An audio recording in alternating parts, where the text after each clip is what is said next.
Michael Gomez, and I'm a real estate broker and an investor here in Nashville, Tennessee. And I'm Seth Mosley, Grammy Award-winning songwriter and real estate investor. We host a monthly meetup in Middle Tennessee for anyone who wants to build passive income, not only for retirement, but for today. On the first Wednesday of every month, we bring in an expert from every area of investing to help you with things like finding deals, getting your financing locked in, asset protection, every kind of investing, so much more. Our videos are all about delivering that content to you. Go to musicandmoneyig.com for more info on our free monthly events. Hit subscribe on the page so you don't miss any awesome content, and hit that like button if you like it. Don't let all the flair of my jacket distract you. Here's the content.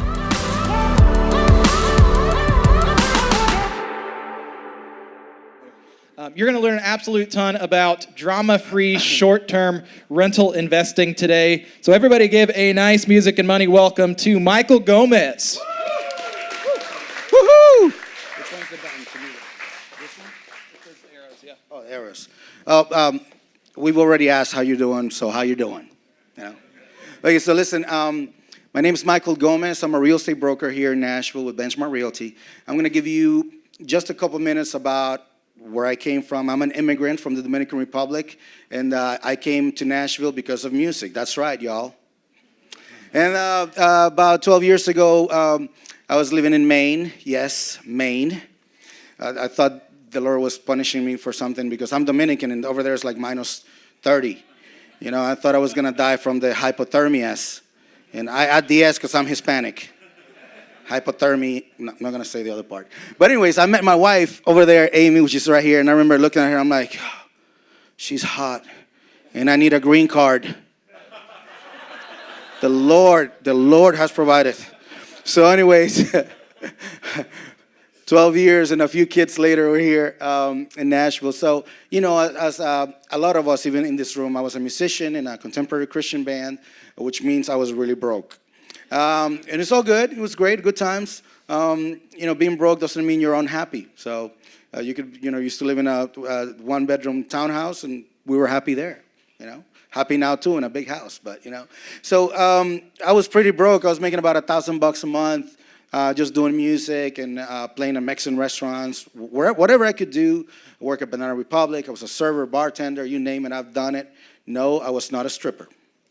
But somebody asked me that in the Vegas airport once, so that almost counts. So we're pretty broke, and I decided to I needed something where I could still pursue my passion of music and make some money to provide for my family. So I decided to become a real estate agent, and well, those years the market was very, very low. We were plagued with foreclosures everywhere. I'm talking about everywhere. HUD Homes, Fannie Mae's, Freddie Mac's, Bank of America, Wells Fargo, you name it. So I always said to myself, hey, in any crisis, somebody's making money. And you just got to find out who's making money and then just learn what it is and do it. So I said, okay, there are investors buying foreclosures. So I just started getting really good at that, and I had investors just approach me, and we started buying foreclosures all over Spring Hill for like $115,000 and Antioch for $95,000. I mean, you name it. Even it seems like ages ago, but it was literally like 8 years ago, which is crazy.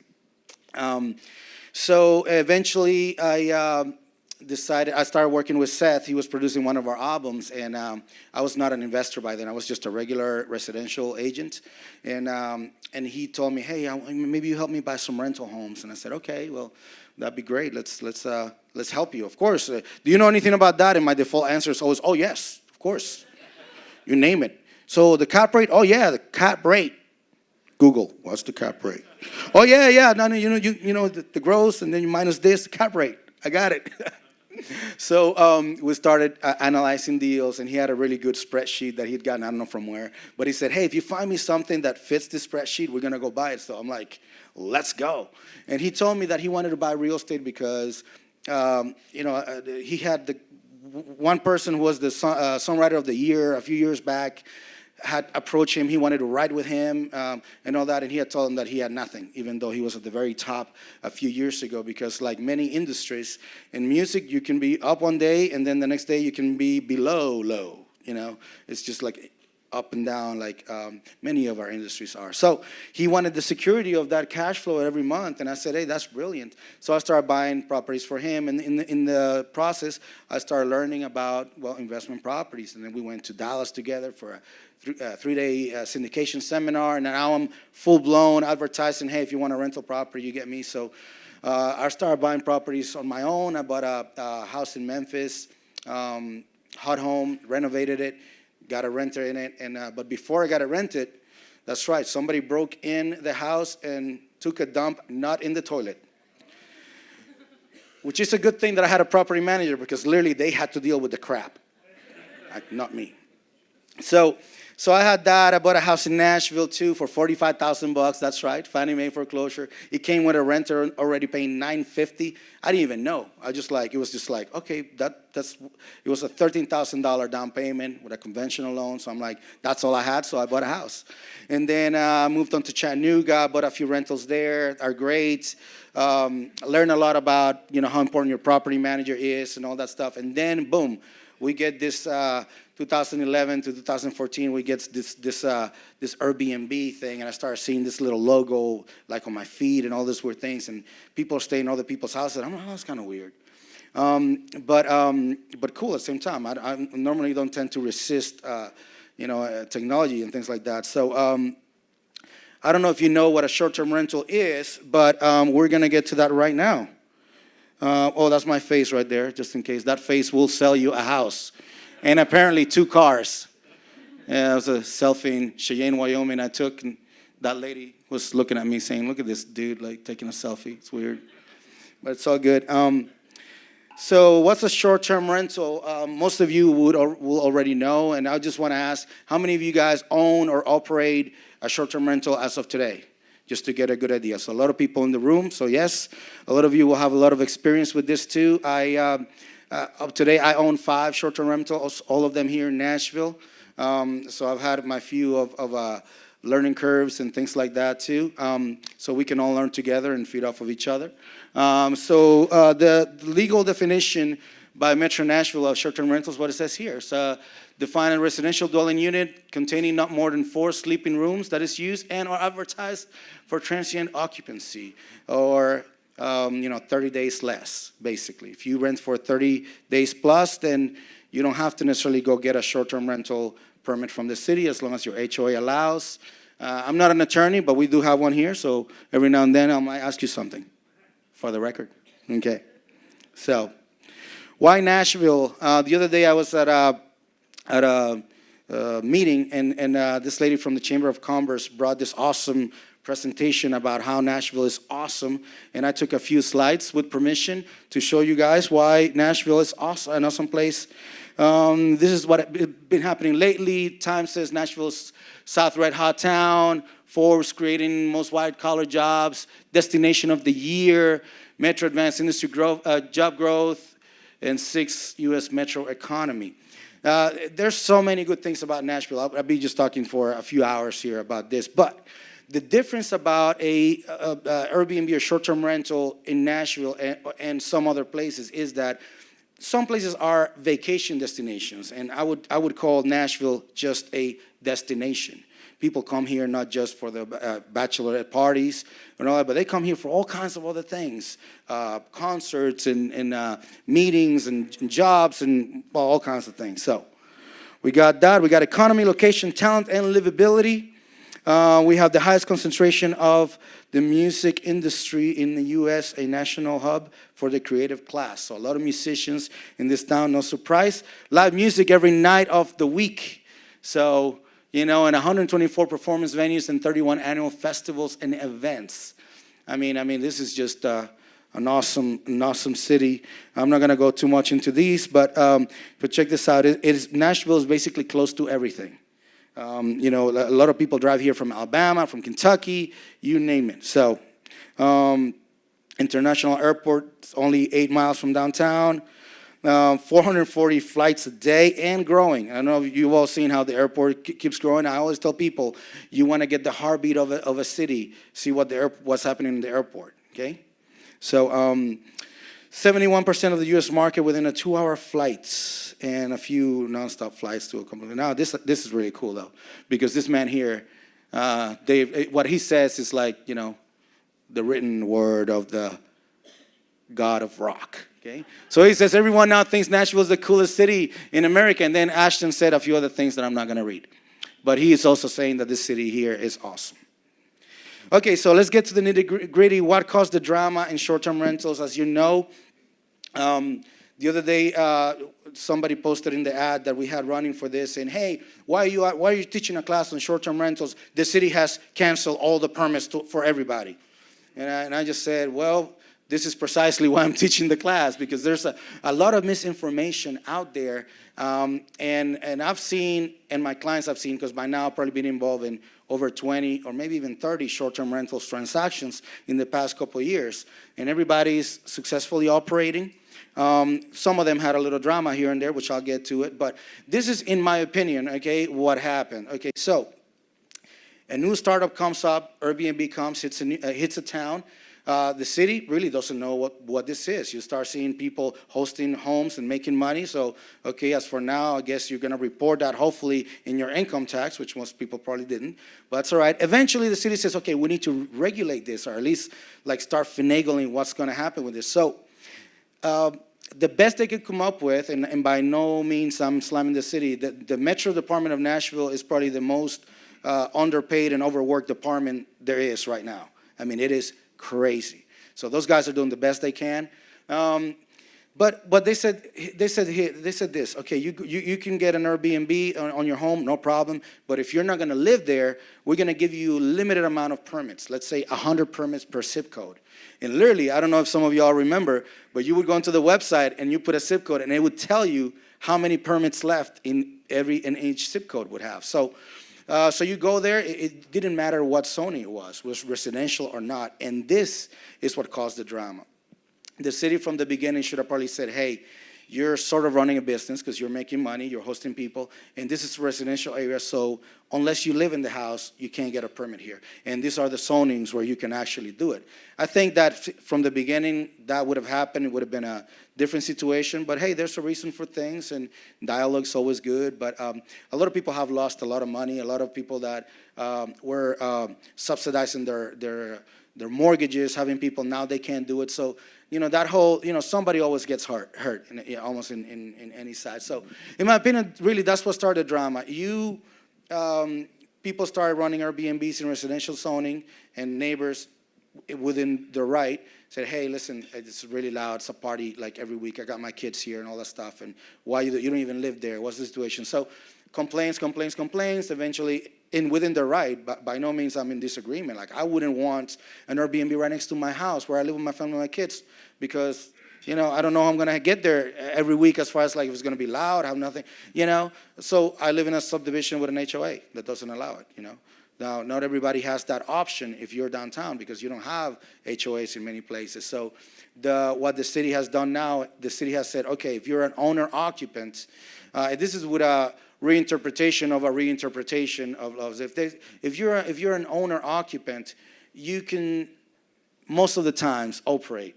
And I say most of the times because even today, right now, all over the news, you're going to see how the city is recalling 100 permits that they gave by mistake. I don't necessarily think it was a mistake. I think they knew what they were doing, but they just now feel like they need to get those permits back, hurting a lot of builders and a lot of people that basically what they said is that if it's a lot and it has 2 dwellings on it, 2 houses, whether it's a duplex or a tall, skinny, or whatever we want to call it, 2 properties. Before, what it was this, you could get an owner-occupant permit for 1 of the 2. Basically, whoever got it first. If they were being built and you were the first buyer, then you go to Metro. Hey, I want to be an owner-occupant. I want to do an Airbnb here. Okay. So now they're saying that you need to own both properties. That you need to own side A and side B, and then they'll give you 1 owner-occupied permit for 1 of the properties. So after February 6th of last year, like my buddy Scoop, for example. I got a few friends that fall in that category. They got their permit legally done, no problem, everything by the law, start paying their taxes, which the city loves, but keeps complaining about it.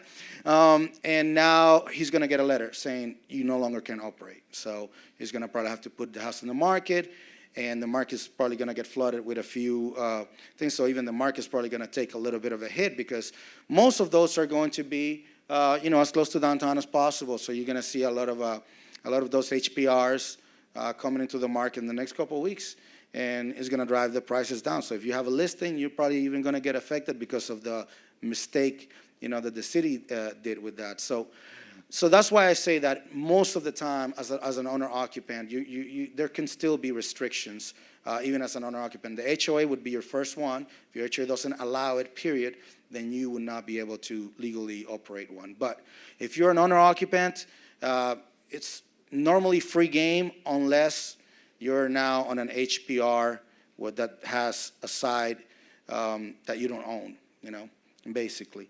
So that caused the drama, and the antidote for it is two things. If you're an owner-occupant, and I'm going to go through a lot of the restrictions and zonings and things like that, but you just want to make sure that you're buying in the right zoning. And even when you have a contract, maybe you write in your offer a contingency on, hey, I need 15 days to check with the city, and then I'm going to also give you an email of a zoning examiner that you can email, and always make sure that the property is clear. But even so, if the city can say yes, the zoning examiner can send you an email saying your property is good to go and it's been built. Let's say a SP, a specific plan or something like that, where it's just still kind of a little bit of a vague language. I wish I could tell you that, hey, nobody's going to touch your situation. But if you're an owner-occupant, they're still reinterpreting things. They could one day say, and somebody filed a lawsuit already yesterday on the side A, side B. So people are not just gonna roll over. They're gonna fight for their rights, and that in their understanding they're being infringed and all that. So be very careful being an owner-occupant. Be very careful being an owner-occupant if you don't really live there. I think there's the city had a really vague language about what it meant to be an owner-occupant, and now they're trying to determine what that really is. So I think they're going to, it's already on their docket to approve, and some of the things that an owner-occupant is going to have to do is, of course, you're going to have an ID that matches that address. You're going to have bank statements and maybe your insurance there. You're going to have to be registered to vote in that location. They want you to take, basically what they're saying is, and the definition is very vague, but an owner-occupant supposedly needs to come back to that house. That's almost as vague as you can. If you have your ID that matches there, you have a few bills, and you got to make sure that you go back to your house. So it's a little bit vague, and I think that the better that they identify or set their rules on that. Some cities have limited owner-occupants amount of days that they can do short-term rentals. Now, they're also being pushed back from the owners because of infringement on their rights, what they understand it is. So with that said, I'm saying, hey, if you're gonna invest in Airbnb, know that it's an investment. And just as any investment, things can change. You could potentially be in a boat, and I'm try to be almost worst case scenario type of guy when I'm buying for myself or for another client. So I try to put all the things that, hey, you're doing this, well, just know that this could happen further down the road. And that's why we stick to mostly the non-owner occupant side of things. How many of you know that real estate is limited? Okay? You all know that. And within that limitation, the zoning that allows the zonings that allow non-owner occupant are also limited. And then within those limitations, the zoning that are good in good locations that are allowed for non-owner occupants are also limited. So whoever's buying now, whenever they pop up, I think they're getting a little bit of an upper hand, because at some point the downtown core, the circle is going to get bigger, bigger, bigger. You're going to have to be buying further away from town. And as we'll hear a little bit later from an amazing property manager that I'm going to bring up here, probably the number one question that people ask is, how close to downtown are you? This is one of the most asked questions. Zonings that allow short-term rentals for non-owner occupants, I call this the drama-free zonings, because this is the good thing about it. You sharing zoning with hotels. If you look at the zonings for hotels, they're going to be the MULA. That's what allows hotels. So if they would come and say, hey, you can operate a short-term rental here, they would be also limiting the hotel use. So that's why I feel, and most important, that this class is protected. So all that good stuff right there that you see. An SP specific plan, a lot of you guys are not going to know what that is, but when somebody's going to build a development, they have to submit a plan to the city, and they have to say what the use is going to be for that particular development. Now, a lot of these constructions that you see right now, the SPs were filed in 2014, 2015, where the word or phrase short-term wasn't even used that much. It was barely invented. So nobody back then thought to hey, let me include the short-term rental language on the use of an SP. So now if you have, it could be even a multifamily. it could look exactly like what you would think that should qualify for a short-term rental non-owner occupant, and the city will read the SP and doesn't say SP, the SP doesn't say that you were going to do short-term rentals, therefore you cannot do short-term rentals. Sometimes even as an owner occupant, I ran into a case like that in East Nashville where the SP did not say it, even though, check this out, the SP said clearly that it would allow all the MULA usage, anything under that usage which allows short-term rentals, and then the city still said no. So we had to send an attorney and eventually got a permit, but it wasn't without a fight. People ask me all the time, why is the city so adamant in cracking down all this stuff? Is it the hotel lobbyists and all? I don't have a direct answer to that. I wish I did. And tomorrow I'm going to a class where a panel with the city attorney and all that about short-term rentals. So I'm probably going to ask that.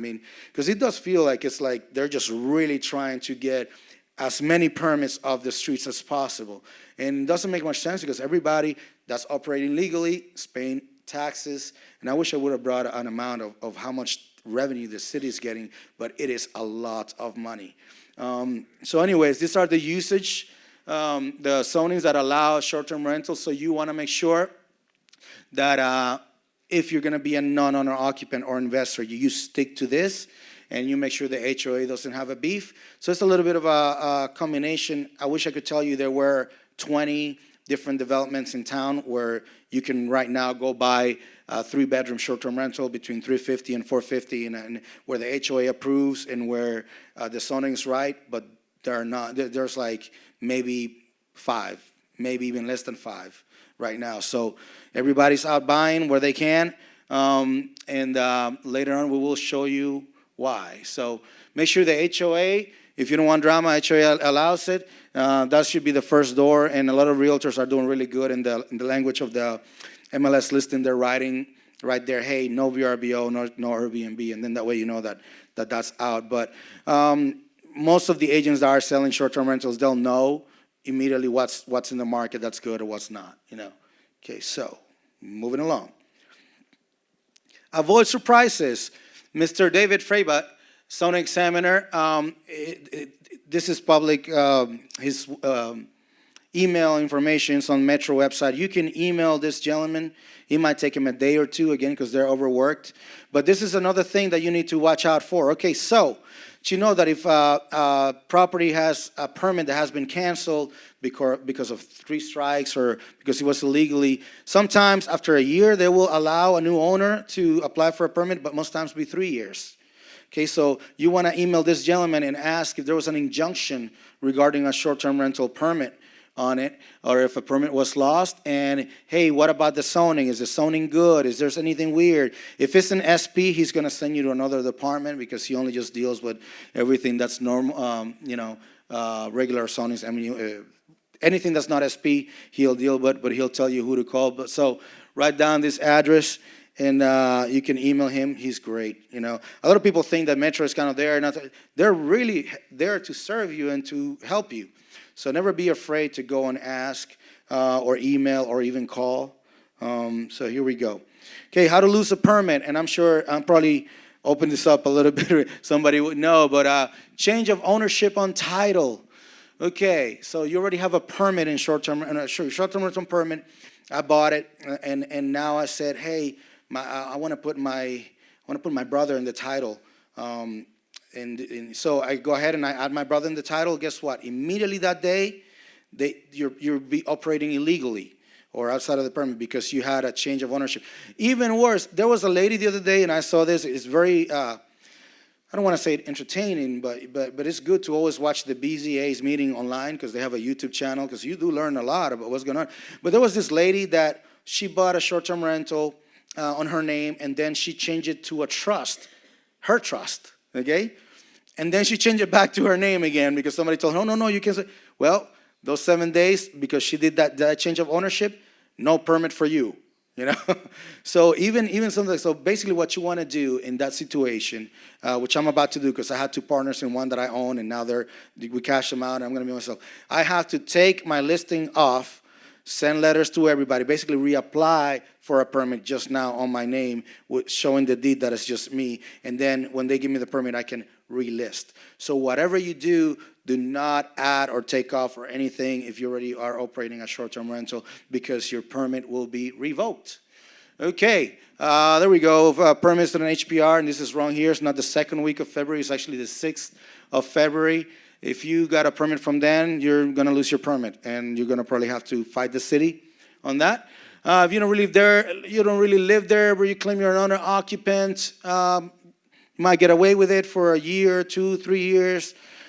I kid you not. The city has an employee. He will look at your Facebook and say, this is the other place that you really live, and like start gathering information, put a case upon you, you go there, and they'll show you proof in their understanding on why you don't really live there. Okay, so be warned. Like if you don't really live there, eventually it could, come back for you. Okay, so 3 strikes. I tell you what, the city is really good though. There's a few neighbors that will just come and make things up.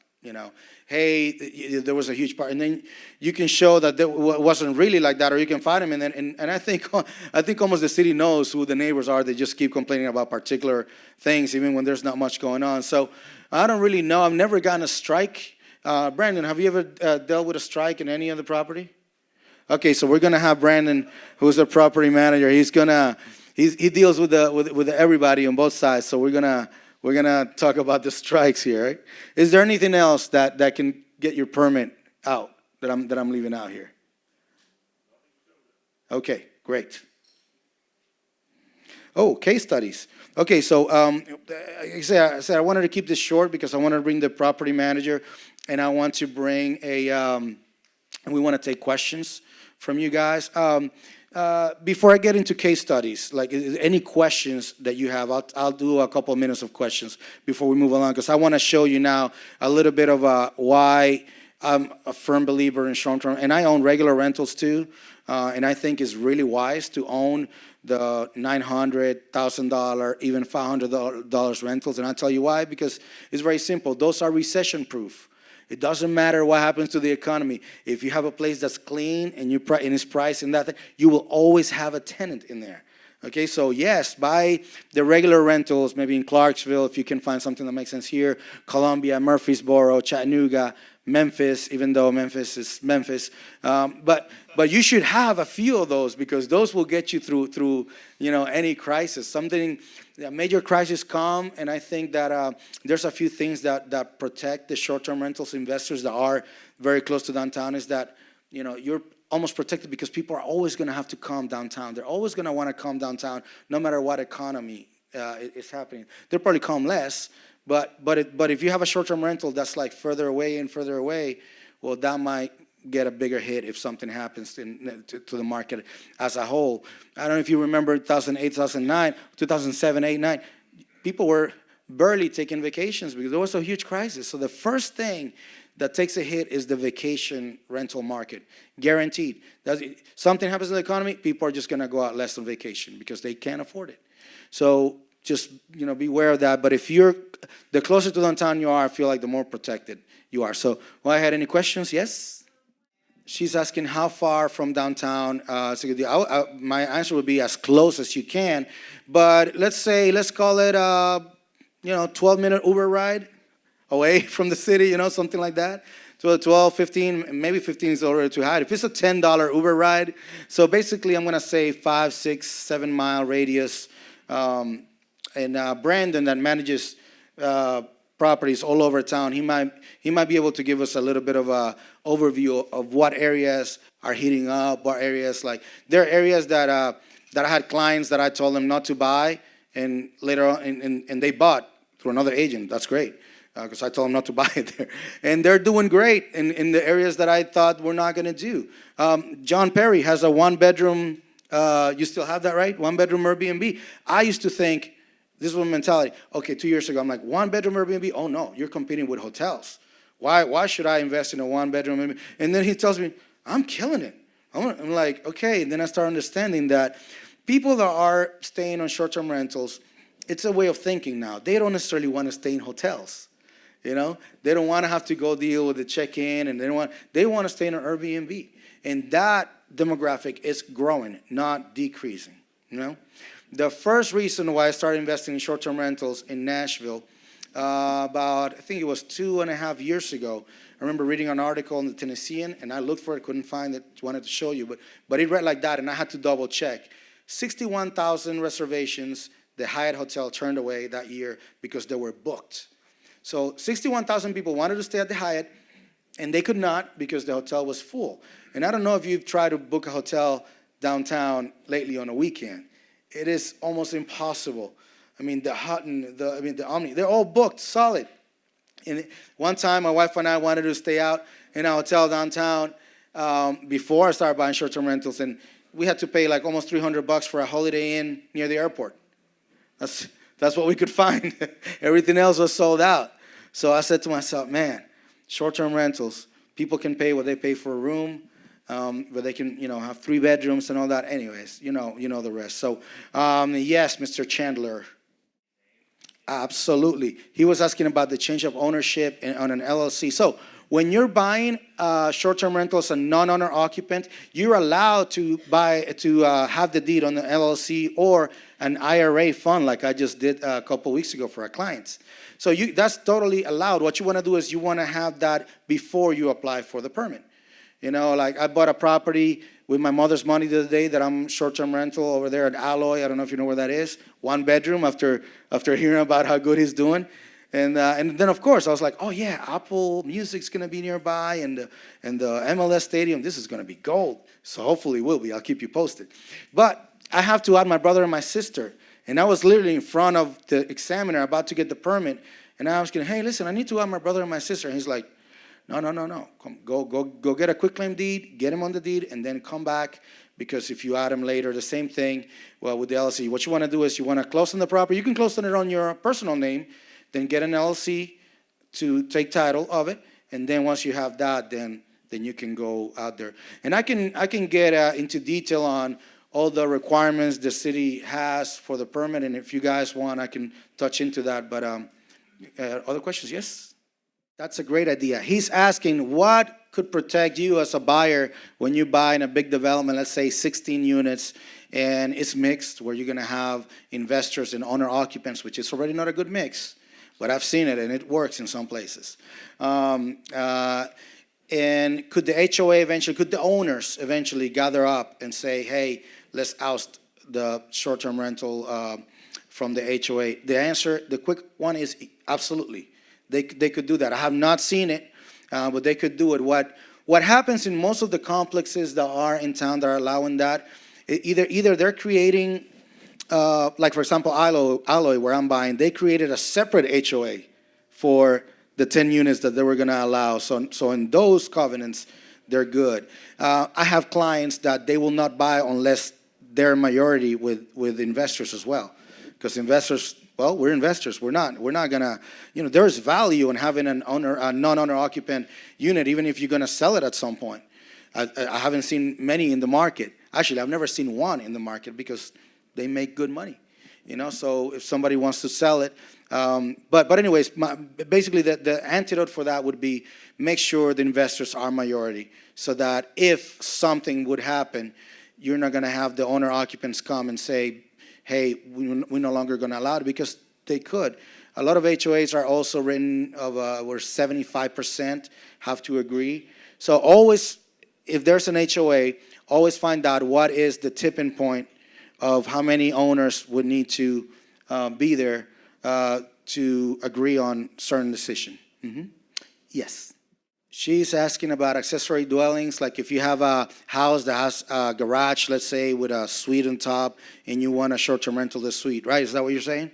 Okay, so basically, if you're an owner-occupant, if your lot allows for an owner-occupant and you have an owner-occupant permit, and it passes the fire inspection and you do everything you need to do with the letters and all this stuff, then the city should not have a problem whether you rent that portion of your house in the back. Whether it's accessory dwelling or not, there shouldn't be an issue. Now, of course, he has to pass the fire inspection, and you're still going to have to go to Metro and apply for your permit, and they're going to pull up the property and kind of find out what it is that it is. But yeah, I don't think you have a problem with that. Yes, Mr. Billy Brown? Yes.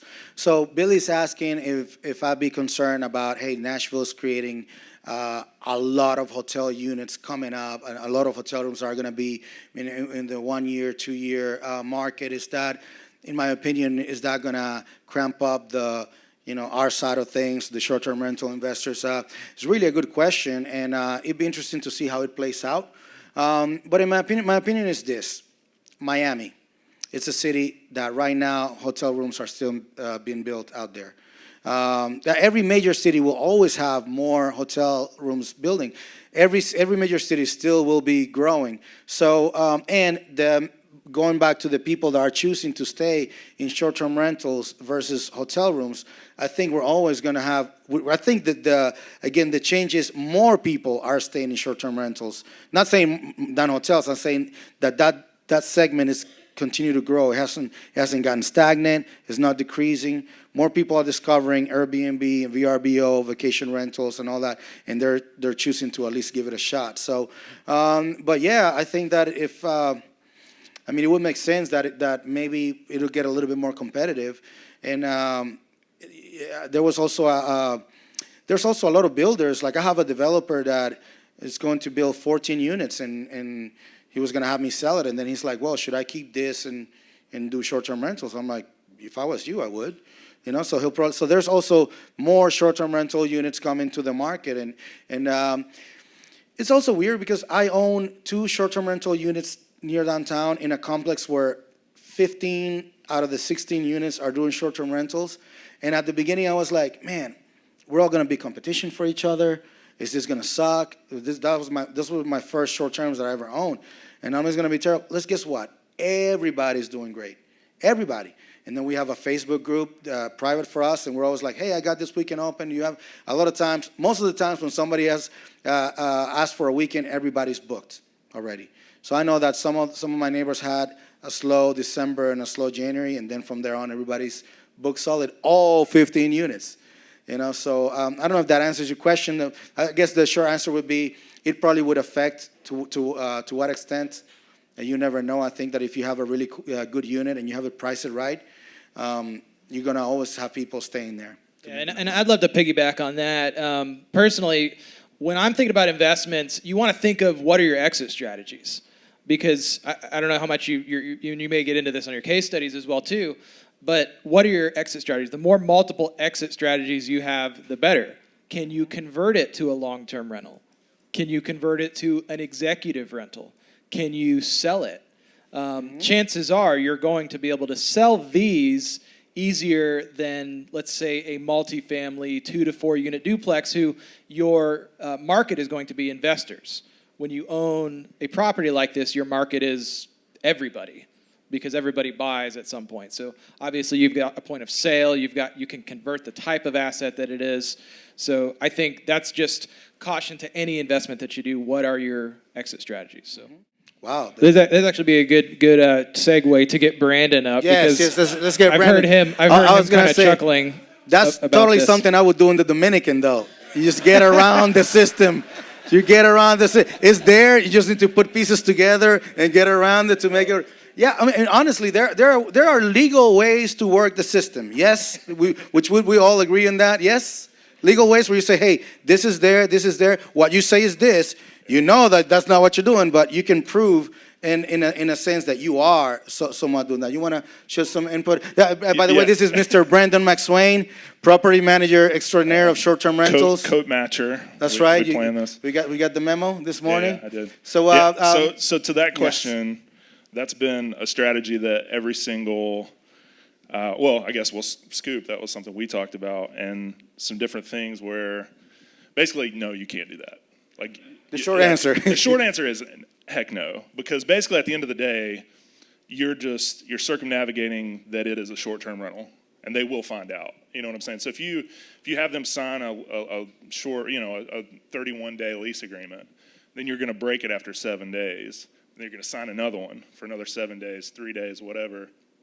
You end up with X amount of lease agreements for that month. I mean, that's so trackable, and that's absolutely a short-term rental. Does that make sense? So there's just no way. That's kind of like running without a permit would be the same situation. Just doing it under the. I will tell you this. I wouldn't advise it. I have a unit and that I cannot do short-term rental. And I knew it, and I bought it because it was still a good deal. And I decided to furnish it. And so my two other clients that bought with me there, we bought really early on, so we bought pretty cheap. One of my friends did not buy there. He's back there. He's always asking me, oh, man, I wish you would have bought that. And I said, that's all right. The one that got away. But what we all did, we furnished it, and then we're doing executive leasing, and it's working out really good. My payments and insurance and HOA of that property are probably like $11.50, and then I do pay utilities, so maybe $13.75, and we're getting $2,000 a month on traveling nurses and all kinds of people, and so yes, it's a great strategy to just do that as a almost like a worst case. If that's what you have to do, it's a good exit strategy. Yeah, it's a good exit strategy. So we got a question over there from Allison. No, we're doing that solo. Mm-hmm. There was a company that did executive leasing here in Nashville or two, and I kid you not, I called like 3, 4, 5 times, left messages, nobody called me back, and I'm like, man. So if one of you guys want to start a new business, manage executive leasing, and you'll probably get a handful. You'll get my business. So, I'll send you clients too. There you go. I turn them down every day. Yes, sir. 2 questions come to mind. First is on the executive leasing. Yes. I don't know anything that I would do that with right now, but it's on my radar. How do you advertise that? You still do it on Airbnb and just say, hey, minimum, or what is that? Yeah, you can advertise on Airbnb, no problem. VRBO. There's furnishfinder.com. There's the Traveling Nurses Facebook group. There's a few places there that you can advertise. And I mean, I got so many hits when I was like almost in shock. I had like 5 or 6 the moment I posted it, and I didn't even have pictures of it furnished yet, which kind of lost me a couple of them. But it was Christmas. We're trying to like get this unit ready, and it was kind of a headache. But yeah, there's a ton of resources out there for this. A big need for that. Now it's harder if you need to make $4,000 a month. I mean, that's But I had a house where I used to get $2,500 a month executive leasing, and it was great. Now the risk is like, okay, well, what happens if you have 6 months and then you have 2 months vacant? So there's that. Where it could happen, where you have a couple months that you have nothing, and then you're kind of back to when you add up the whole year, which is how I like to calculate the short-term rental income or whatever income for any property. You might see that it's like, oh, I barely covered. So for me, it's not the best case scenario. I just had to do that because regular rental was not going to work there, because when I put my unit for rent, 19, it was only 20 units for investors there. We all flooded the market at the same time. So you had a guy wanting $1,800 and then a guy $1,200 for the same unit in the same complex. So I was like, crap. All right, plan B, back to original plan. How do we do this? On that point as well, though, you said for the listing sites, it's still a gray area for Metro. So with the new ordinance that they put out, 2018, they actually wrote in the language of HomeAway, Airbnb, VRBO as a short-term rental listing site. So I would say check with your lawyer and with Metro on whether you could list on those sites, because I think they're defining those as short-term rental sites within the ordinance. And So that's why just- Brandon's here too, because So yes, there are listing sites specifically for corporate rentals that do really well that he's talking about, but I would be really careful before you jump in, do a corporate rental, say I'm going to do 31 days, set a minimum at 31 days on Airbnb or VRBO or something like that. I would absolutely check with Metro. I mean, it would definitely clash with their definition Right. of a lease and all that stuff. Yeah, but, because you it's know. on their website now. It's Yeah, in I've the seen it. ordinance. So they use that language. So I'd just be So Brandon, before we take another Careful. question, tell us a little bit more about you, how many properties you manage, this and that, and then I have a few questions I want to ask you too. So go ahead. So I started. I moved here to be a musician as well. Nashville. That's what brings everybody here. You were kind of terrible. No, I'm just kidding. I'm just kidding. He was really good, I promise. It was like Martin Sexton and Tracy Chapman had a kid. No, I'm kidding. Okay, cool. And then a giant So kid. I made some records, and then I played at a Mexican restaurant with Mike. No, I'm just kidding. No, so I moved here for music, and then I was touring. I was touring full time, kind of like Mike. I was on the road, 250 days a year. Bought a house here, and then started. We actually bought it to flip it. I ended up keeping it, so we designed it from the studs up. I ended up keeping it, and I started renting it while I was touring on the road. And so I figured out real quickly that it was making basically as much money as I was making working 250 days, a year on the road. And I was like, wait a second, there's something to this. Wait a minute. Wait a second. And so we ended up, we bought a few more. Mike found out I was making a lot of money, and he bought a couple. I'm and like, he was, bro, I don't want to manage this thing. I'm already on the phone He was like, I'm buying these properties 26 and you're hours a managing day. them. I don't want to do anything, please. Yeah, so I started managing his. We went in and designed it with his wife, and they just killed it. And so everything kind of started from there. It was really grassroots. I didn't set out to be a management company. I didn't set out to do this. I kind of fell into it, but my background is in production. So I was a singer-songwriter, but my day job was really lighting design, audio design. So I did touring for concert touring. I did trade show design, all that kind of stuff. So all of that stuff carried over into residential properties. So I go in and do, backlighting and upgraded lighting and pops and those types of things that really set the properties apart from just a residential, rental.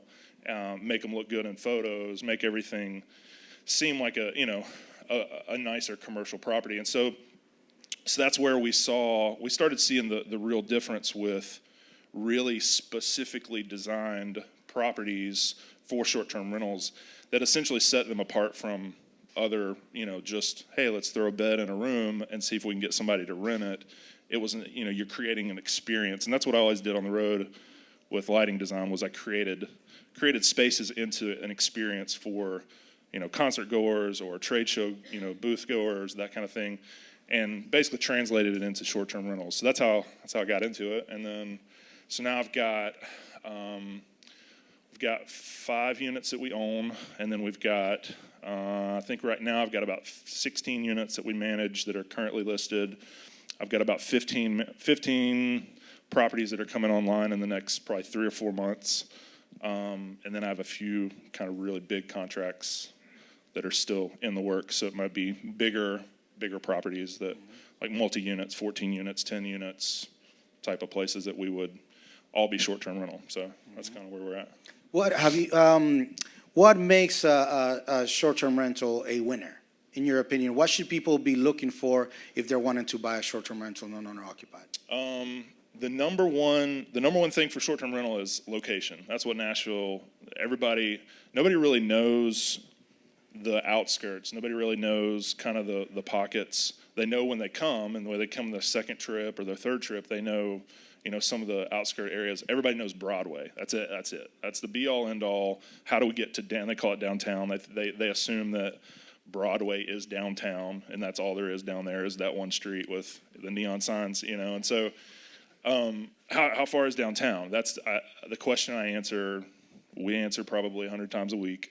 And so That's the first thing is location, because people, they want to be downtown. That's why they come here. So the second thing is building in amenities into the property and creating an experience as opposed to just, oh, I can just stay here, whatever. So the whole thing of short-term rentals, why it's appealing is value. So you're coming in, you've got a 3 or 4 bedroom house that you can rent for, say if I rent it for $600, $700 on a weekend night for a group of 10, well, that breaks down to $75 a night, $65 a night.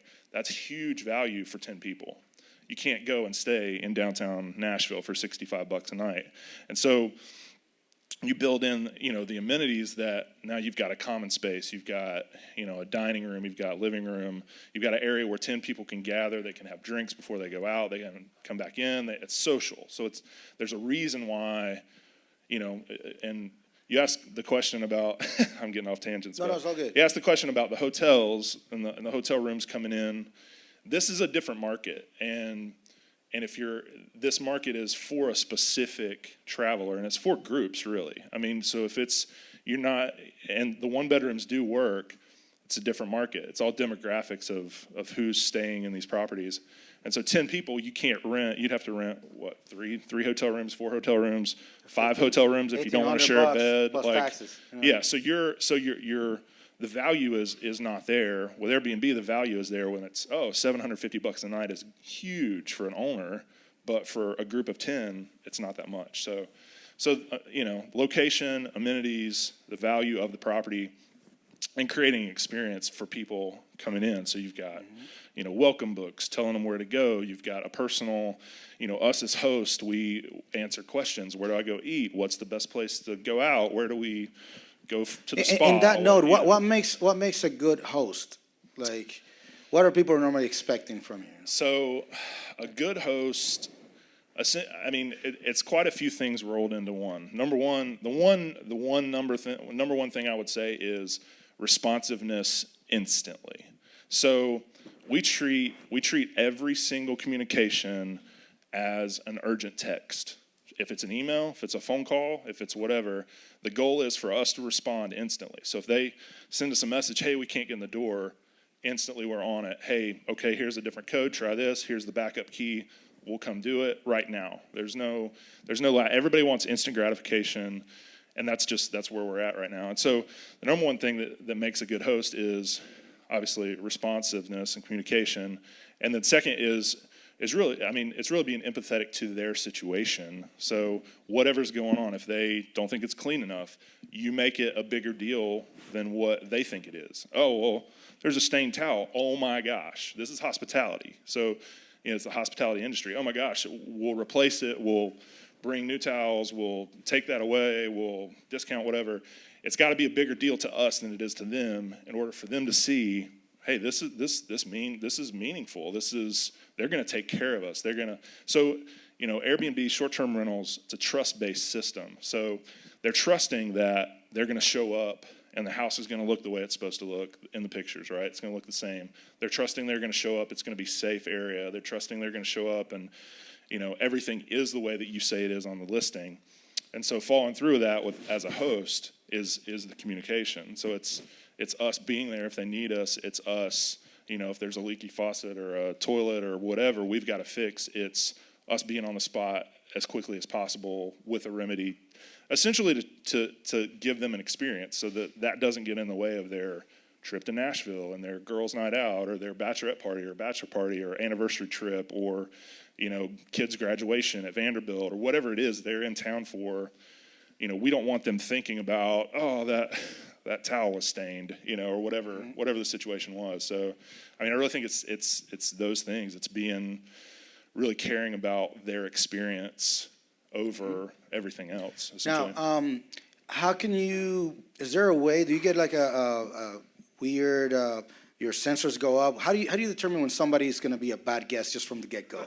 What guest to stay away from, Well, you get some of those? Yeah. So there's some different levels to bad guest. I I think the biggest fear of every investor is, oh my gosh, they're going to throw a party, right? So like they're going to rent my space, they're going to throw a party. Well, I'm going to tell you right now, they're going to throw a party. That's why they're renting your house. So first of all, just kind of like this is an investment. I mean, it is. This is an investment.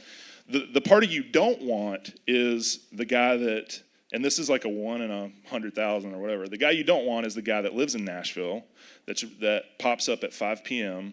that rents your house, for that night, and comes in and they've got 4 cars, and then 26 of his friends come in with 5 cars or 10 cars or whatever, and then people are calling you because there's no parking in there. I mean, that's what you don't want. And there's ways around that. Nightly minimums is a big deal. So one night stays. There's vetting. A vetting process of there's certain things to look out for that kind of tip you off, and looking at their profile and different things like that. And the minimum stay is a big deal. Pricing has a lot to do with it. If you're renting a 4-bedroom with a rooftop view of downtown for $50 a night, like, they're going to throw a party in your house. Like, it's just because that's what it is. They can afford it. It's a no-brainer. What happens when something breaks or gets stolen? Oh, you lose all that money. No, there's ways around it. Money. No, exactly what they want to hear. That's you the lose second, all that money. Yeah, that's the second fear of every investor. That's the second conversation I have. Sorry, I have to ask the hard questions. No, it's good. So when something breaks, there's a bunch of layers of what happens next. So the number one thing is, AirBNB, short-term rentals especially, it's a peer-to-peer, community sharing process. So they're not, they're renting Brandon's house. They're not renting, vacationrental.com's house. They're renting Brandon's house. And so I'm going to go to them, first off and say, hey, this was broken. You checked out at 11 or 10 or whatever. We were in there at 11. Here's the photos. This was broken. Here's how much it cost to replace, repair, whatever. Are you good with that? I'll send a request for the money. Probably 95% of the time, it's just done. That's as far as you go. So they go, oh, yeah, Johnny got drunk and fell into the drywall, and Jimmy which quit. just happened. Yeah. Joey got married? Yeah, whatever. Yeah. Was that a song? I was a bad musician, evidently. So, that's kind of like the first layer. The second layer is, with the listing sites, with Airbnb, with HomeAway, they get involved on the second level. So if you contact the guest and they are unresponsive, they don't want to pay, or they fight you on it, then you get Airbnb involved. They have, and they're really good about mediating. They have policies, they have things where they'll step in and say, hey, okay, well, it was X amount. They deposit the money. Like, it's, as long as you have proof and you have, a system in place. The system is really the most important thing, is the timing of it. Knowing, we're in there as soon as they check out, we're inspecting the property, and it usually is part of the cleaning process. So the cleaners are inspecting the property right as they're checking out. So we know this set of guests did this thing. We take photos, we turn all that in. So the second step is getting the listing sites involved. They mediate, and they'll either refund the money, or they'll charge the guest, or they'll do that. Kind of then, if you go past that, I've only gone to that point of mediation with the listing sites maybe twice out of 2,500 reservations, maybe. And I've never had to go past that. But obviously, the next level is your homeowner's insurance. Filing claims that way. So that's kind of your last resort.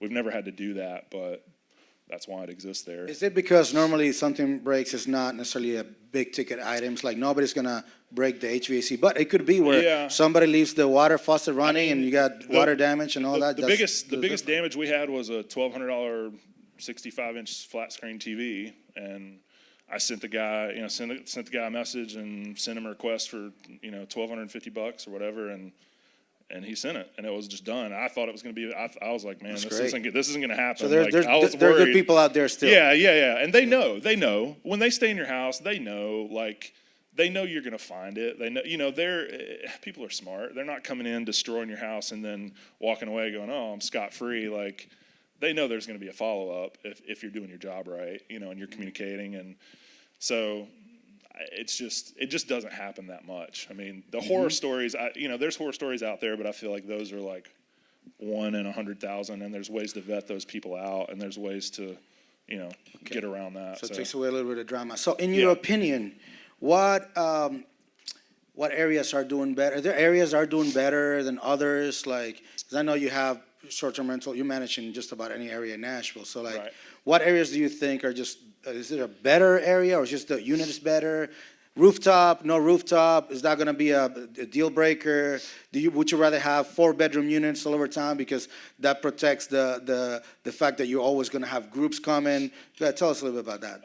So there's, again, so if the number one attraction is location, then, there's a lot of locations that work in Nashville. So it's, and it's really location based to Broadway. Like, that's the be all end all. That's what people know that don't know Nashville. When we're here and we know the Gulch and we know 12 South and we know these areas that are really nice that people will visit when they come, but they generally don't know that area till they get here, and we tell them, hey, you should go to this, or you should go to the Gulch, or you should go see those areas. So proximity to downtown is the huge deal. So East Nashville is great, but it's still developing. So you may have a $500,000 development or $500,000 house next to Walter White, yes, Jesse, exactly. Jesse. Yeah. So but it's all about setting expectations up front. So I'm getting off a little bit. I'll circle back around. We're about to open for more questions, and then we have 2 case studies to run numbers. So one of the biggest things that advice that I heard or reading was a 5-star Airbnb is not a 5-star hotel. There's a big difference between those two things. So a 5-star Airbnb can be a trailer in the middle of the forest. It can be. And that if people know that's what they're paying for is a trailer in the middle of the forest, and you set that expectation, when you come, there's no plumbing, there's no electricity. It's just a trailer in the middle of the forest. They know that. They're going to pay $50 a night or whatever it is. And they come in, they go, oh man, this place is amazing. This is exactly what I paid for. That's a 5-star Airbnb.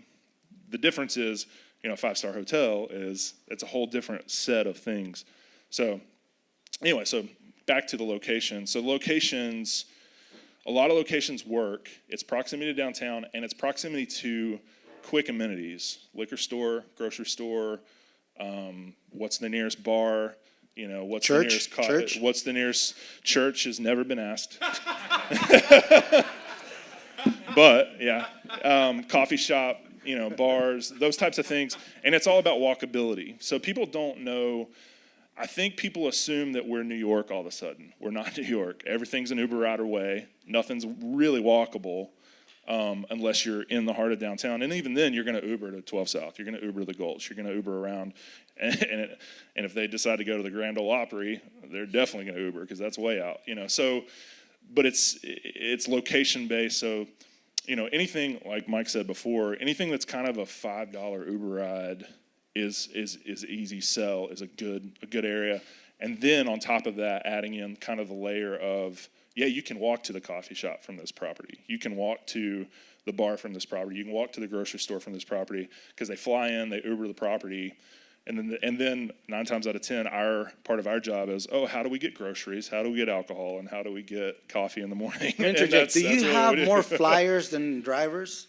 It's a mix for sure, but I think it depends on the demographic. How many license plates that say Roll Tide do you see on a regular? Too many. Sorry. No, I mean it's a mix, and I think but it depends on the demographic of. There's a lot more people flying in these days. So just like you were saying, they're opening up more flights. Me and my assistant Dylan, we were talking about the other day that we're starting to see a lot of people from England come over because they opened up a direct flight from England. So now all of a sudden, people are coming from England. So now we've got big groups, flying in from there, renting short-term rentals, coming to Nashville. So it changes based on the demographic, but so locations. I mean, the West Side's doing great, the East Side's doing great, 12 South. I mean, it really depends on the property. It's really a property by property. The farther you go out of town, the harder it is, in my opinion, Doesn't mean you can't make money, but you have to have the appropriate expectations for what your nightly rate is, what's around, where you can get to. It may not be that, downtown is the draw for that demographic or that group. It may be that they're coming to Nashville and they want to go to the Grand Ole Opry. They want to drive around. They want to see, different things. They want to go out, to the waterfall, out, an hour away from here, whatever. Those types of things, and they know they're okay with a 20-minute Uber ride to downtown.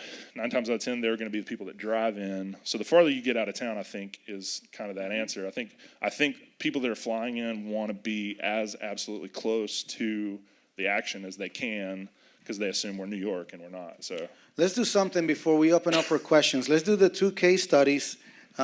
Baby, my beautiful wife's going to pass around. These are actual numbers from 2 Airbnbs, and numbers, like Brandon said, they change on a case-to-case basis, property basis. But one thing that I want to tell you about the lending side of things, we're talking about drama. So drama involves every area. Okay, we wanted to talk about the permit dramas and all that, but there could be drama in financing too, because Airbnb short-term rental still a new thing for mortgage lenders, and for the people, Fannie Mae and Freddie Mac, they're a great couple. Great. I went to a party at their house. Great host. For them, they buy all the loans or most of the loans. But anyways, a lot of lenders, when you tell them that you're buying a short-term rentals, they say you're buying a what? They don't even know what that is, So when you're buying an investment property, my advice would be just to not call it that. Just you're buying an investment property. They might ask you for a regular rental estimate. Ask your agent or a property manager to try to furnish that, to give you comparables so you can show the lender, hey, as a regular rental, this is how much this could bring. So it would be to cover at least the debt service and things like that. And I'm just saying this because I've seen many times where my clients start the process, in the middle of it, they come back, said, hey, my lender, and then we have to kind of modify the contract, do an amendment, take the short-term rental language out of the contract and all those things. So, hey, you're just buying a property, you're buying a property 20% down. There's also a lender that does 15% down for investment properties in town, or 2 lenders like that. Let me know if you want their information. But yeah, so these 2 properties, let's see which one we're going to analyze first so you can see actual numbers. Okay, this is Dwell Unit A2. Okay, so this property is in 2nd Avenue South, and it was purchased 2 years ago at $355. Okay, and over there you're going to see, this is numbers for 2018, right? Okay, so this is what happened. Full year of 2018. Now you have to know, this business also ramps up. The first few months, people want to see reviews and they want to see good reviews. So the longer you operate, the more kind of popular your unit's actually going to be. So this was bought at $355 with 20% down, which was about $71,000. Furnishing cost $15,000. Mortgage you see over there 5%. That's about right on the rate they have. Commercial insurance per month. Cleaning fees. Tell us about the cleaning fees, Brandon. We see $15,745. Is it that expensive to clean? Yeah. So different management companies do it a little bit differently. So I mean, I can speak to mine and a couple others, but for the cleaning fees, it looks like a big number, but there's a lot that goes into that. So it's the cleaning of the property, it's the inspection, it's light maintenance, so replacing light bulbs, touching up paint scuffs. There's restockable, things that go in the property every single stay. So you've got toilet paper, you've got paper towels, you've got coffee, you've got creamers, you've got shampoo, you got conditioners, soaps, everything basically that a hotel provides. That cleaning fee essentially covers all of that. So it looks like a big number, but at the end of the day, it's a very small profit margin based on everything that's tapped into there. On top of that, the labor for the cleaner themselves, their cleaning products, the equipment that they're using. Linen service is a big part of that. So every single stay, you're flipping. If you've got 10 or 12 people staying in a property and you've got 8 beds or 10 beds or however many of those linens, you've got sheets, you've got pillowcases, you've got 10 to 12 to 15 bath towels, hand towels, probably 24 washcloths that are every single time are being flipped and being turned, cleaned between each time. Then you've got, stain removal because it happens. So, you pull out 10% of those linens that you have to do extra treatment for stain processing and that kind of stuff. So there's a lot of things that tap into. So it's not just a person numbers. going to clean. It's not just a person going to clean. $20 an hour cleaner type of deal. Right. So and that's the way we do it as a management company. If you're running your own Airbnb, you can kind of change those numbers around. You could probably, you're going to dissect that a little bit because you're going to pay a cleaner, then you're going to purchase the restockables. You're going to do probably the maintenance yourself. So there's a lot of costs that go associated with that. We got management fee 18%. I've had clients ask me, why is it not just 10? And I always say, well, this is not a property with a yearly tenant. You just deal with one tenant. This is more of a full-time daily job. Yeah. So the management fee 18%. That's pretty low industry standard-wise for vacation rentals. It can vary. I've seen even up to like 35%. There's some people that'll do a co-hosting thing and they've split the profits down the middle. 50%, that's crazy. For us, 18% has worked.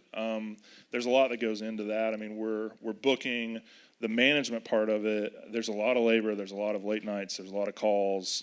There's a ton that goes into that. So at the end of the day, the difference is between being an investor that owns and operates an Airbnb versus being an investor that purchases a property that has a management company run the property. The difference is running a short-term rental is a business. So it doesn't matter how you slice it. You're going to have to be actively involved. It is not a passive investment. So it's a passive investment is renting a house, signing your lease.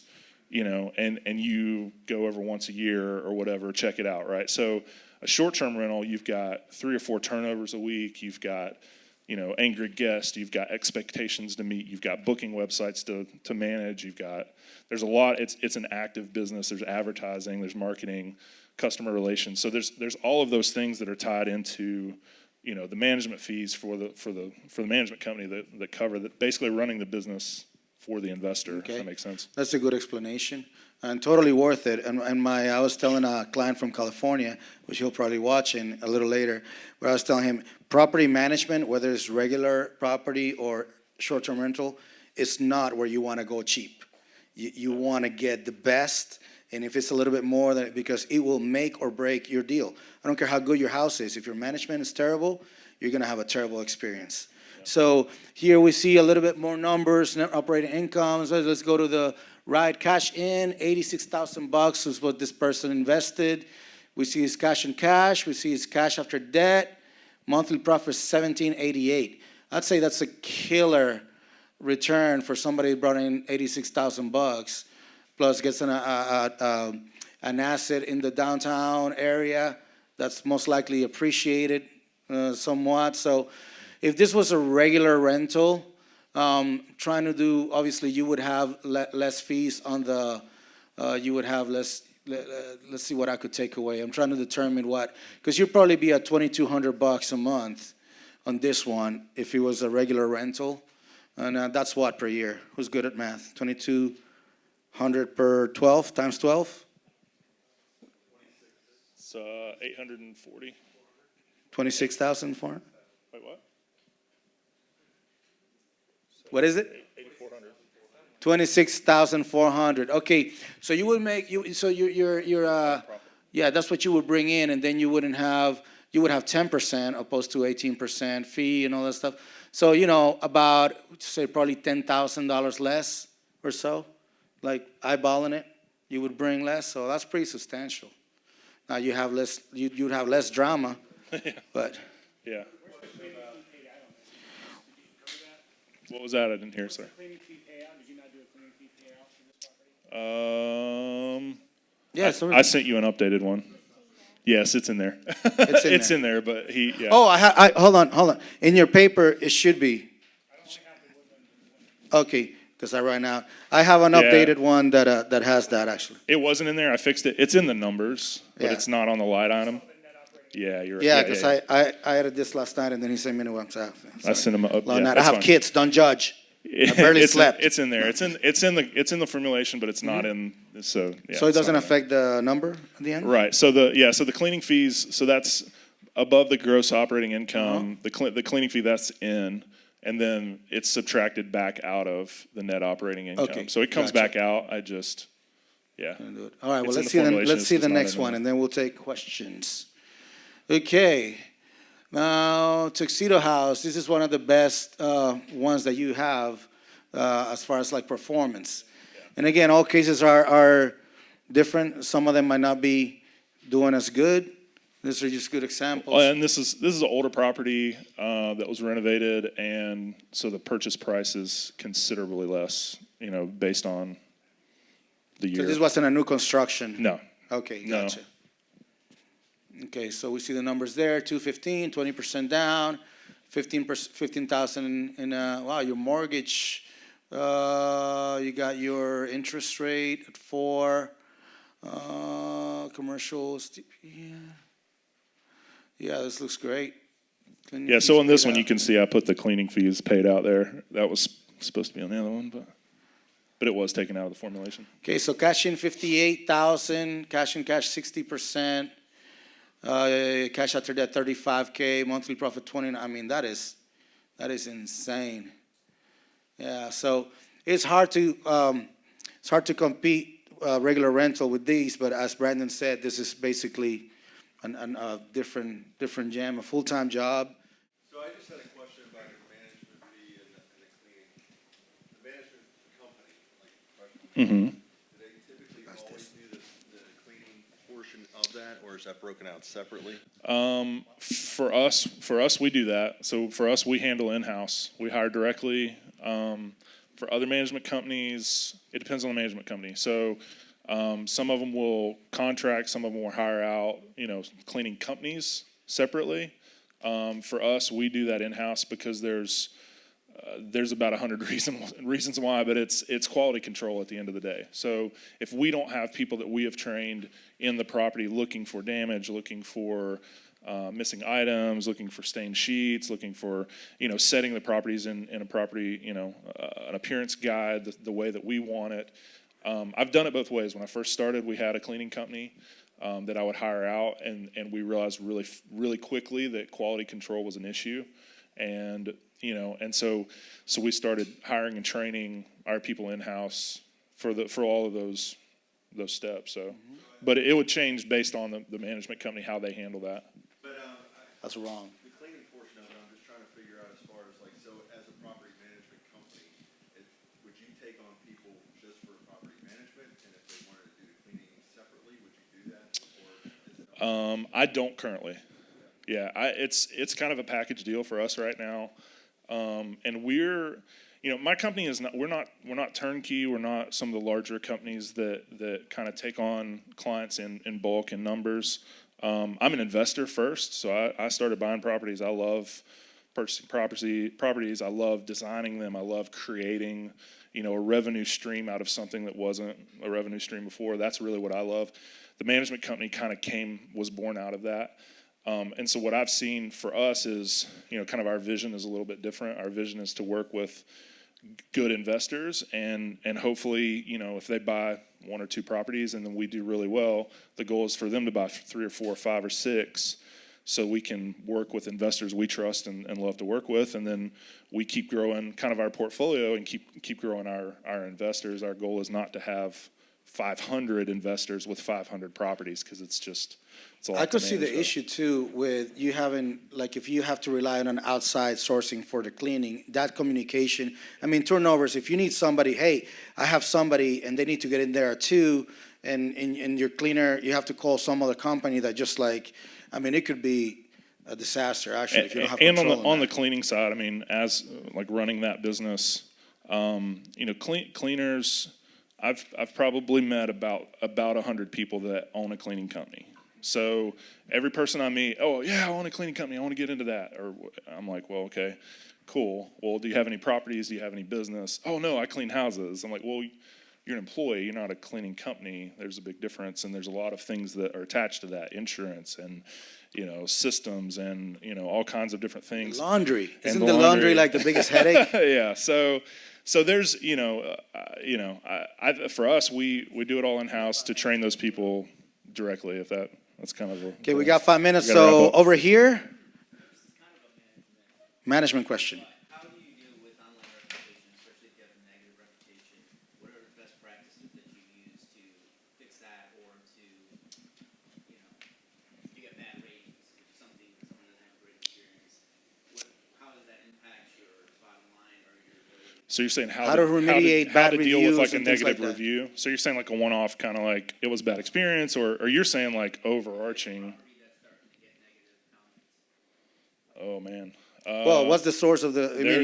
There's so many variables within that you're. Do you have any examples? Like I don't know how to attack you. It's basically strategy based on. I mean, first of all, you got to figure out why there's a negative review. I mean, is it a bad experience? Is it a leaky toilet? Is it a maintenance issue? Is it what is the issue? And you got to fix that. I mean, that's kind of the bottom line. No, I've had very few bad reviews and bad experiences. There's a way to kind of work around that. At the end of the day, I say work around. At the end of the day, it's not easy. It's not a workaround. It's you take care of the guest, period. You take care of the person that's staying there. And, as a management company, we're in the middle of the investors and the guest. So, what the guests want and what the investors want for their property sometimes can collide, right? If the guests are like, hey, I want, some sort of crazy asinine thing that the owner can't provide or the property doesn't provide, then we try to vet those people and get them out in the beginning. But but obviously, there's if you have a lot of strategy. a lot of people are complaining about something. The something is probably what definitely needs to be remediated so that there's not more of that. Right. From a logical Right. perspective, but I don't know if there's a way of eliminating bad reviews. No, and that's the thing is when I first got into this, I got one. You got Yelpers. Yelpers are the worst. Yeah, And the but best. like you get one bad kind of review, and there's it does affect. So back to part of your question, it does affect. It will affect your revenue stream for a while if you're passive. So you have to actively do things. You have to respond to the review. You need to call the listing company, whether it's Airbnb, Home Away, figure out if it's something you can deal with. But the main thing is taking care of the guest. So if they have an issue, you have to head that off at the pass before they can leave a review. So I don't know if that answered it. But hopefully. We go right here. Yeah, you talked earlier about planning for worst case scenario, right? Worst case scenarios. Yep. And talk about potential economic downturn and tourism taking a hit. Are you preparing clients who might be purchasing now to think about what kind of hit to expect if we were to, no one can predict the future, but let's say, how much did tourism decrease in 2007 to 2009? Is it 50% or 15%? All right, and some people, if you're investing in Airbnb now, you might run the numbers and look at it differently, right? Right.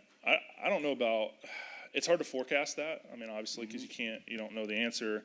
Back to what Seth said. Like I highly recommend exit strategies. Period. So whether it's okay, and I think setting appropriate expectations per property per owner is a big deal too. So if everybody finances different, everybody does different, they have different mortgages. So us knowing as a management company, I've got to hit X amount of revenue per month. If I don't, I need to sell this property or I need to move to something else or a different strategy. So doing some goal setting and things like that. So we know, so we have appropriate expectations on the management side to go, this isn't performing, at whatever level you need it to. So we need to look for a different strategy. The easy answer would be, in your exit strategy, can you ride the wave? Right. Is it enough to cover your debt service and your things without you having to every month put out of your pocket? If the answer is yes, then yes, you should continue and buy your asset. It's like I said, it's an investment. It means at some point, it's not as volatile as the Dow Jones. That guy, I swear, is schizophrenic. One day it's up, the next day it's down. This is not as intense as this, but what happens with real estate, it goes down. If you can do it, don't freak out, don't sell it, just ride that wave, and then things go back up again. It's just what happens over and over. Next question we have over there, yes. Maintenance fees and cleaning fees. Do they ever include extermination? So like, what happens if you have an extra person in there and you don't know, like, oh, bed bugs. Somebody clean up your place, or is that included in those fees? No. So bed bugs, we've had this issue. You have to rent certain equipment, and you have to fumigate the house and or hire an exterminator to come in, basically gas the whole house. You have to go down for a couple days. When we did that, we charged the guests for it. Actually, it wasn't bed bugs, it was smoke. Somebody smoked in the property. And so we had to go in with, air filtration system and do the whole thing. And, it's an expensive rental and it's an expensive downturn. So we went in and, we charged the guests for it. So there's some of those things that, they're just, if it's guest caused, there's ways to follow up and have it covered. If it's just normal maintenance, that's part of owning a property. That's going to be tied to it, anyway. Yes, sir. Does your work include rate analysis where you will recommend the weekend rate, That's a good question. non-weekend rates? Rate analysis. How do people rate these things? Like the weekend of the NFL draft. Is everybody going to go up? Like, how do you know? Yeah, that's a strategy in and of itself. So it's something we do daily. So I'm looking at numbers every single day. Kind of the pricing strategy for short-term rentals is the market the market decides the pricing. So so if it's not renting, your prices are probably too high, or you're doing something wrong in the listing, or something's wrong. So there's an issue with the listing, there's misinformation, there's things like that. So or it's a slow time. Right now is a slow time. December, January is very slow for Nashville. You're not going to get the type of rates you'll get in CMA week or June or July or basically the rest of the year, essentially. But there's a lot of strategies that go into that you're constantly changing prices. It's like a hotel or a car rental or any other thing that you change the pricing until it rents. Basically, is kind of the down and dirty way of answering that question. We got you back there, lady. Do you see the HBR lawsuit issue changing that? Do you think that'll have any effect on what they're trying to do? Regarding the HPRs and the lawsuit, I'm pretty sure more people are going to join that lawsuit. As far as I don't know. It'd be interesting to see if they're going to compromise, and as far as the city's going to say, okay, we're going to grandfather it in, and then up to now, which is what they should have done, in my opinion, opposed to, hey, we made a mistake. Sorry, give me back my permit. You can't have it. Okay, you made a mistake. You know how you solve it. You own it. So I made a mistake. We're going to let you continue to operate. What we're going to do is anything new, we're not going to give a permit. But why take the permits out? That is a question I'm going to be asking the city attorney tomorrow. Right. And they did set a date, though. They set the February 6, 2018. Yeah. So for the HPRs, if you got that permit before then, they didn't cancel it. Right. If you got it after that date, they did. Anything issued after that date. And it has everything to do with the ordinance that the bill that they passed, which was the date that they passed that. So everything, it's dated to that. And that basically they took essentially a year to interpret what that meant. Well, it says somebody went asking, and they're like, said, "Oh, hey, this is what it means." Somebody went asking, and they're like, "Oh, this was a mistake." Yeah. So, but anyways, that's my opinion. And I hope everything works out, and they allow the people that already have it to keep them, right? And then just not allow to for the sake of even the real estate market, right? 100 units, it's 100 units, and most people are probably going to want to sell. We have two more questions. We have Mr. Brady.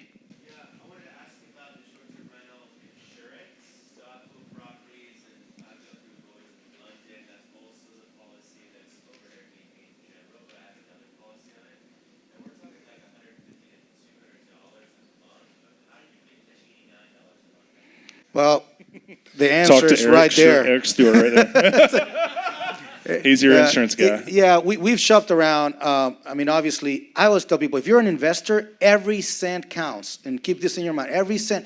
If you're an investor and you can make $2 extra in a house, that's $2. So you always have to try to make sure to keep your expenses low as possible. So yes. Sure. Yes. So I'll just touch on this briefly because now I invested in my first short-term rental, and I bought the house through Michael, and we're really excited about it. But I've been doing insurance for a long time, and short-term rental insurance is it can be complex, but there was only a small market of carriers that were out there about 2 or 3 years ago. CBiz, Proper Insurance, Lloyd's of London. Now a lot of companies are realizing that this is going to be here to stay, and there's a lot of companies like A+ rated companies that are getting involved in it. Erie Insurance, which I love, and they just came out with a product that does home sharing for people that have a home and then they rent out their basement or whatever. So that's a policy. It's just a $50 endorsement.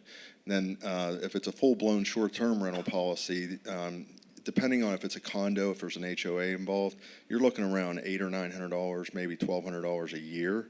So that price is accurate. If it's a full-blown house, it's going to be a little bit more expensive. But compared to the Lloyd's of London, they're usually about $3,000 or $4,000 compared to a full-blown house with Erie. It's going to be about $1,200, $1,500. So it depends on the company. It depends on your agent. You need to work with somebody that's dedicated and somebody that's consultative. So thank you. And somebody that's handsome and so like smiles a lot. We have one last question. One more. Here we go, sir. Dylan. He works with Brandon.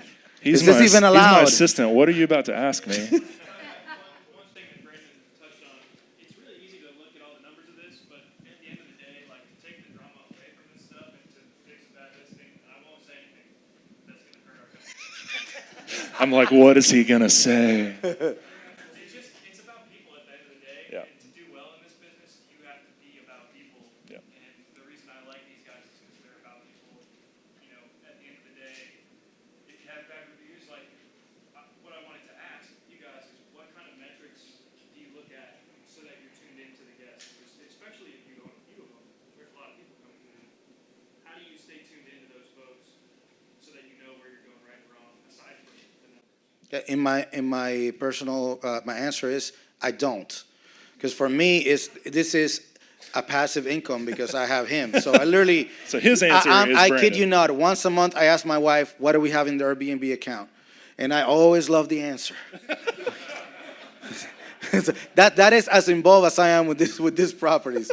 I mean, I think maybe a couple times, once a month, I might go, or if my brother's here, I let him stay. I have a client from California flying in here, stay in my unit downtown. But for me to have a manager is now obviously I have clients that they love to manage, and that's great. I have actually a lot of clients that do not use a property manager, and they're killing it and doing it great, and they love it, and they're crazy because it's another job. And so, anyways, there you go. Am I answering for our own company?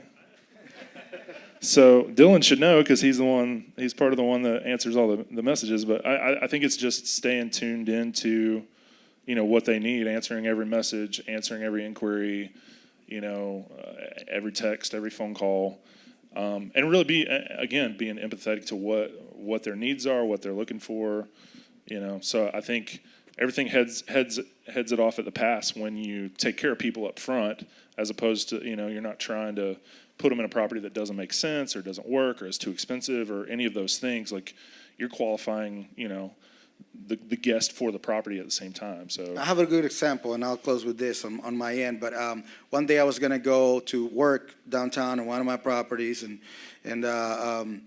Brandon said, "Hey, some guests are coming early, and they're going to drop their luggage while the cleaning's there." And immediately I started thinking, most people are like, "Hey, no, check-in's at 3:00, like hotels.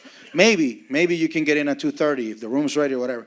But what he did, he communicated with the cleaning person and said, "Hey, listen, they're going to come. Allow them to leave their luggage in a little corner out of your way. You keep cleaning." Guess what happens after that? Boom, 5 stars review because Brandon is awesome. So it's little things like that are going to, and if you multiply that in every area, then you're going to have great reviews. absolutely.